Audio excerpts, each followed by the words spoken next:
Mapagpalang araw ng Martes sa inyong lahat mga kapatid. Welcome muli sa ating social media pusulate na Salmot Salita. Ngayon po ay araw ng Martes, April 15, 2025. Nice kong batiin. Happy birthday to Father John Mark, ang ating Calabrianong pari, at sa aking kapatid na si Arnel para. Happy birthday sa inyo. Mga kapatid, ang ating ebanghelyo ay mula sa ebanghelyo ni San Juan, chapter 13, verses 21 to 33 and verses 36 to 38.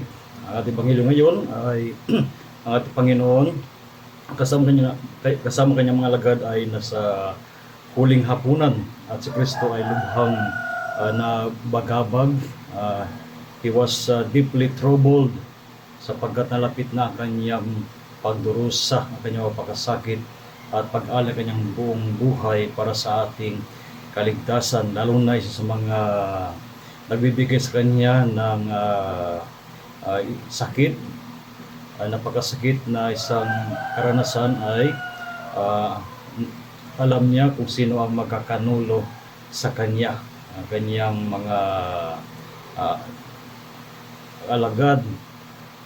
Subalit ito ay hindi tinignan ni Kristo sa negatibong paraan, no? Ang lahat ng ito ay hindi ginawa ni Kristo na isang hadlang sa kanyang pagpapatuloy sa kanyang misyon sa pagliligtas para sa atin. Tinignan niya na ang lahat ng ito ay saring pagpapahayag kung gaano kalaki ang pagmamahal ng Diyos sa atin, na kahit man ano ang nangyari sa atin, kung tayo may natalo ng ating kahinaan, tayo ay patuloy na iniibig at niyayakap ng Panginoon. Kaya mga kapatid, sa ating paghahanda nitong mga mahal na araw, naway tanggapin natin itong alok ng kaligtasan ng ating Panginoon, at naway mapagtanto natin kung may mga panahon man na ipinagkanulo natin ang Panginoon sa iba't ibang paraan. Alalahanin natin na tayo ay patuloy na iniibig ng ating Panginoong Hesukristo. So again, a blessed day sa inyong lahat at pagpalay kayo sa araw na ito.